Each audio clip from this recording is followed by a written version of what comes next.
رب العالمین والعاقبۃ للمتقین وأصلی وأسلم علی المبعوث رحمۃ للعالمین اللہم لا علم الا ما علمتنا وزدنا علما یا کریم۔ حاضرین گرامی، دوستو، بزرگوں اور ساتھیوں، قرآن مجید سورۃ الدخان کی آیتوں کی تفسیر آپ کے سامنے چل رہی ہے۔ کل کے درس میں قوم تبع کا تذکرہ آیا تھا، جو ہم نے کہا تھا کہ یمن میں ملکہ سبا یا قوم سبا کے جو لوگ تھے ان کو قوم تبع کہا جاتا ہے، اور یہ کہنے کی وجہ یہ ہے کہ اس میں جو بادشاہ ہوتا تھا اس بادشاہ کا نام کیا ہوتا تھا؟ تبع۔ جیسے مصر کا بادشاہ فرعون کے نام سے مشہور تھا، حبشہ کا بادشاہ نجاشی کے نام سے مشہور تھا، اسی طریقے سے یہاں کا جو بادشاہ تھا وہ کس کے نام سے مشہور تھا؟ تبع کے نام سے، تو اس کو کہا قوم تبع۔ اللہ رب العالمین نے مکہ والوں سے کہا کہ تم بہتر ہو یا وہ تبع والے قوم؟ یہ دونوں عرب ہیں، تبع والے قحطان قبیلے سے ہیں، اور عرب میں یعنی مکۃ المکرمہ میں جو عرب رہتے تھے وہ کہاں سے ہیں؟ وہ عدنان کے قبیلے سے ہیں، لیکن دونوں اصل میں عرب ہیں۔ تو اللہ نے کہا کہ ہم نے ان کو بھی ہلاک کیا جب ان لوگوں نے سرکشی کی۔ ان کے علاوہ قوم عاد، قوم سمود اور دوسرے قوم نوح جو اس سے پہلے گزر چکے ہیں، ان تمام کو اللہ رب العالمین نے ان کی سرکشی کی وجہ سے اور ان کی نافرمانیوں کی وجہ سے ہلاک کیا۔ اللہ تعالیٰ کہتا ہے اس وجہ سے ہم نے آسمان و زمین کو بیکار پیدا نہیں کیا ہے۔ آسمان و زمین کی پیدائش میں، خلقت میں حکمت ہے، اور اسی طریقے سے ہم نے تم کو بھی بیکار پیدا نہیں کیا ہے بلکہ اپنی عبادت کے لیے پیدا کیا ہے۔ قیامت کا وہ دن ہوگا جس دن ہم تمہیں اکٹھا کریں گے، سب کو جمع کر دیں گے، اور اس دن کوئی دوست کسی دوست کے کوئی فائدہ پہنچانے والا نہیں ہوگا، اور نہ دوست اگر مدد نہیں کر رہا ہے تو الگ سے کوئی مدد مل جائے، الگ سے بھی کوئی مدد ملنے والی نہیں ہوگی سوائے اس کے جس کے اوپر اللہ رب العالمین کی رحمت ہو۔ اللہ تعالیٰ بہت غالب ہے اور رحم کرنے والا ہے۔ یہ باتیں کل کے درس میں آپ کے سامنے آ چکی ہیں۔ اس کے بعد اللہ تعالیٰ کہتا ہے ان شجرۃ الزقوم، بے شک زقوم کا درخت، اس کو اردو میں تھوہڑ کہتے ہیں، اس کا درخت۔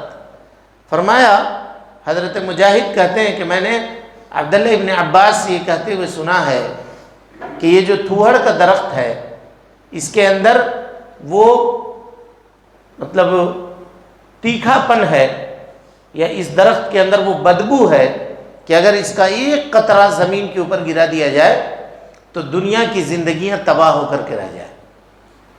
یہ شجرۃ الزقوم یہ کیا ہے؟ اللہ رب العالمین نے کہا طعام الاثیم، بہت زیادہ گنہگار لوگوں کا کھانا ہے۔ کہاں؟ جہنم میں۔ اللہ رب العالمین ہم کو، آپ کو، ہم سب کے خاندان والوں کو، ہم سب کے رشتہ داروں کو، خیش و اقارب کو اللہ رب العالمین اس سے محفوظ رکھے۔ گنہگاروں کا کھانا ہے، اس لیے کہ وہ اپنے عمل کے اندر گنہگار تھا، اپنے عقیدے کے اندر گنہگار تھا، اور اللہ رب العالمین کے حکموں کو بجا لانے والا نہیں تھا، جس کی وجہ سے اللہ رب العالمین نے جہنم میں اس کے لیے یہ کھانا رکھا ہے۔ کہا کلمہلی، کلمہل کہتے ہیں تلچھٹ کو، تیل جب نکالا جاتا ہے اور نکالنے کے بعد نیچے جو اس کا گاڑھا تیل جو بچ جاتا ہے اس کو کہتے ہیں مہل۔ کہا یغلی فی البطون، پیٹ کے اندر جب چلا جائے گا تو یہ پیٹ کے اندر ابال مارے گا، ابلے گا۔ کہا کس طریقے سے؟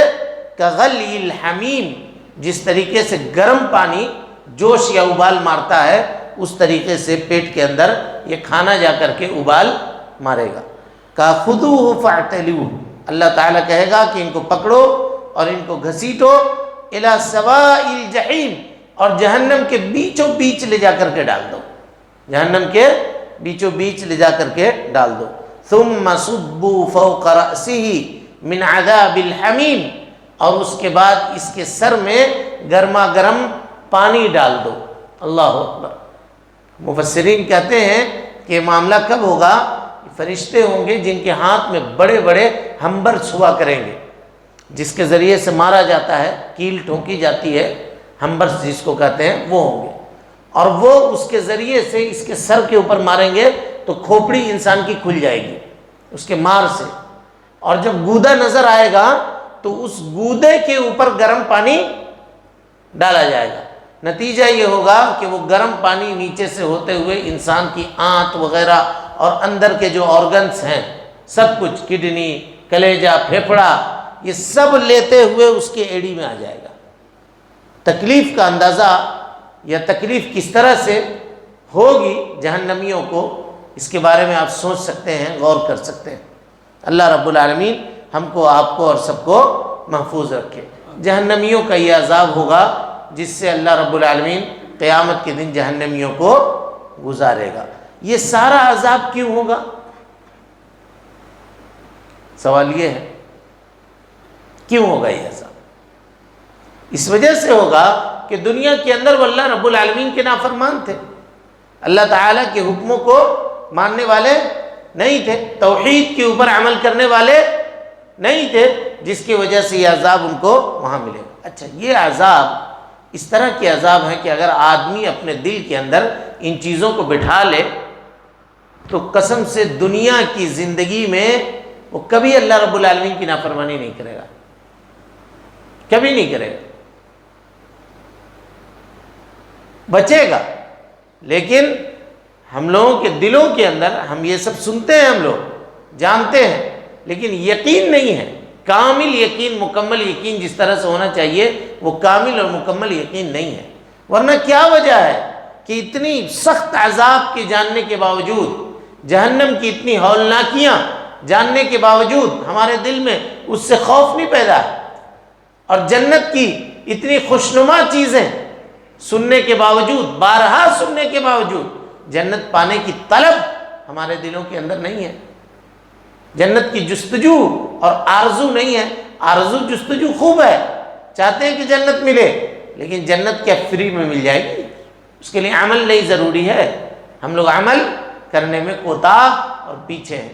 اللہ رب العالمین سے دعا ہے کہ اللہ تعالی عمل کرنے میں ہم لوگوں کو آگے کرے۔ رب العالمین ہم سب کی اصلاح فرمائے۔ اللہ رب العالمین ہم سب کو عقیدے کے ساتھ عمل کرنے والا مسلمان بنا دے۔ اللہ رب العالمین آخرت کے عذاب سے ہم سب کو محفوظ کر دے۔ اے اللہ، دنیا میں جو لوگ بیمار ہیں رب العالمین انہیں شفائے کاملہ عاجلہ نصیب فرما دے۔ اے اللہ، جو پریشان حال ہیں ان کی پریشانیوں کو دور فرما دے۔